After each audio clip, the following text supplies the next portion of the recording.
When the agent says the price is not right, often it's complete silence, and it is the most awkward conversation in real estate. We're going to unpack it this morning. Stay tuned.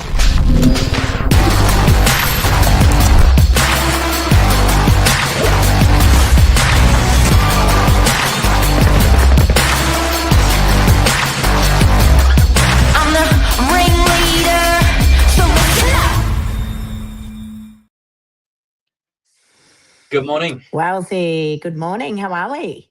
Big topic this morning. Good. Yourself? Good. Good. Really good. Ready for a massive day. This is probably one of the trickiest conversations as real estate agents we need to have with vendors when the price is not right. Because, naturally every vendor wants the most amount of money for their property. And guess what? Every real estate agent wants the same. We're chosen, we are nominated by a vendor to achieve the absolute highest possible price in the marketplace.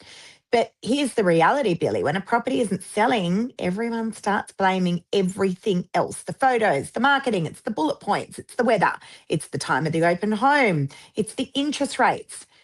But the reality is most of the time, the answer is much simpler. It's the price. Yeah, like fingers being pointed everywhere. This. I mean, even the finger gets pointed at the agent. The agent's the problem. We see that as well. Price is usually the market speaking, more than anyone else. And being at the front, showing the property to the market, the agent, it's their duty to make sure they're reporting that to the owner. Absolutely. There's a wonderful thing that I do with a vendor. Actually, I had a vendor meeting over the weekend, and just to sit and report all the findings of the market. And I do actually have interest in this property, but the vendor feels their property is worth a whole lot more than what the market is telling us. And we have a obligation to let our vendors know exactly what the market is saying about their property, whether it's good, bad, or otherwise. And I sat down with my vendor and I said, look, here is factually what the other buyers are looking at. Here is factually what the buyers are saying. And I actually had that very difficult heart-to-heart conversation with my vendors, but I wanted them to understand the absolute truth about where things are at. It's not the first time the property's been on the market. And I had said to them, again, quite honestly, the price that you are after is there in 5 years' time. And here's why. And I actually showed them the data. The area that their property is in actually has had a really, really good boom the last 5 years. And it's highly unlikely from what the data shows us that it's going to go through that again. Now, what they choose then to do with the information that we've given them, that's entirely up to a vendor. But our job is not only to achieve the absolute highest possible price in the market, it's also to report the facts. That's right. The market doesn't punish you at the end after 6 weeks, 8 weeks on the market. It will give you the feedback early. And right now, to give you an idea of what we're seeing locally on the local Sydney Northern beaches at our open homes, it's the first 2 weeks that are critical to establishing where the buyers see value. Regardless of where the owner's dream price is, it's about establishing where the market sees value, and from there you can then extract premium, and hopefully that aligns with what the owner's looking for. I agree, but here's the thing, Billy, is that overpriced homes actually don't attract competition.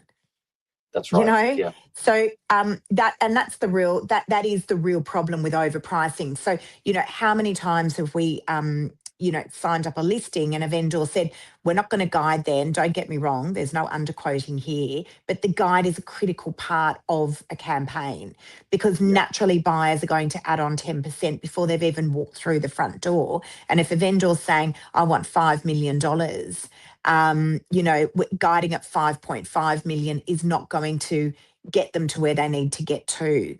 So, it's not creating any competition.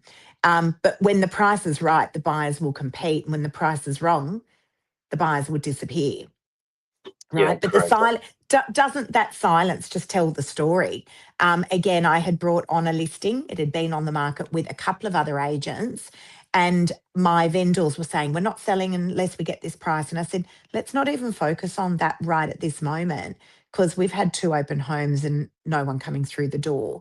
So the most important thing at the moment that we need to focus on is getting that foot traffic, getting the buyers actually coming in the door. That is the most important thing. Billy, let's talk about a vendor that says, that's okay, I'll just wait until, we're not in a hurry, and I'm just going to wait until I get the wrong price, until I get the right price, I should say. Tell me about a property that just sits on the market for quite some time. Yeah, I mean, often that conversation starts, and it's a very common behavioral trait. They're referencing a key sale on the street that might have happened years ago, or something that they feel super passionate about, a renovation they've done. There's often something there that starts that conversation, but you've got to bring it back into localized, real-time feedback from the market. Respectfully, the market's not talking about that sale or the renovation. So once the property starts to sit on the market, it then becomes, it's like a loaf of bread. It becomes a bit stale, and the campaign can become stagnant. And so it can go so bad that, you start to then have no groups coming through the open home. Without anyone coming through the front door, it's impossible. You've got a 0% chance of selling. So That's right. tend Yeah, to I agree. rebuild it. And and the brutal truth is that, as you said, Billy, the longer a property sits on the market, it starts to look like stale bread on a shelf. It really does. You've got a couple of weeks there of the campaign where the vast majority of the activity is happening. And so, unfortunately, the vendor that says, that's okay, we'll just wait, it's tricky, because what are we waiting for? Are we waiting for the unicorn then to come flying through the door and give us that price that is absolutely going to break every record in the whole area?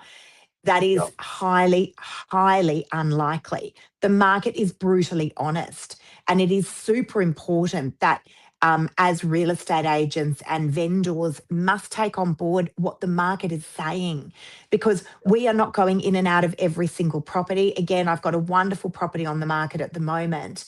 It's in an area that we don't see a huge amount of properties come on. It's a little bit further away from the beach, and it's a multi-million-dollar property. But the buyers are comparing that property with other properties that are smaller, that are much, much closer to the beach.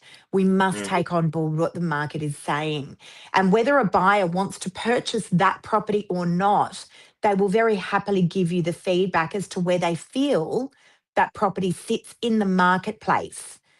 Again, that is the market feedback, and we must take that on board. Now, if we don't actually get to a level that a vendor is happy with, a vendor has some options here. They either can hear the feedback and meet the market where it is at, or they can hold their property and wait for the market to come up. Yeah, there's no pressure there. No one's being coerced into selling, but it's just realizing that the market and the owner's expectations are not aligned. And I'll give you an example.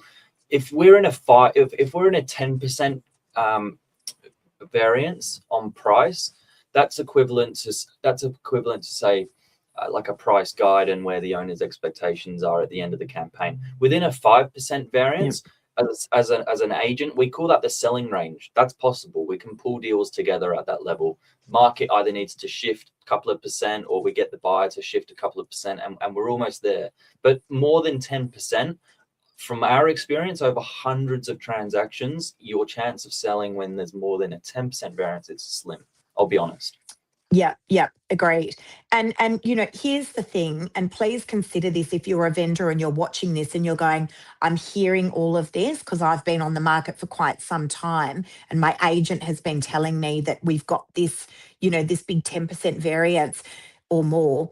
What are you actually selling for? Because if you are selling to rebuy into the market, it's all the same. When your property goes up, when the market shifts upwards, so does the next property that you are buying.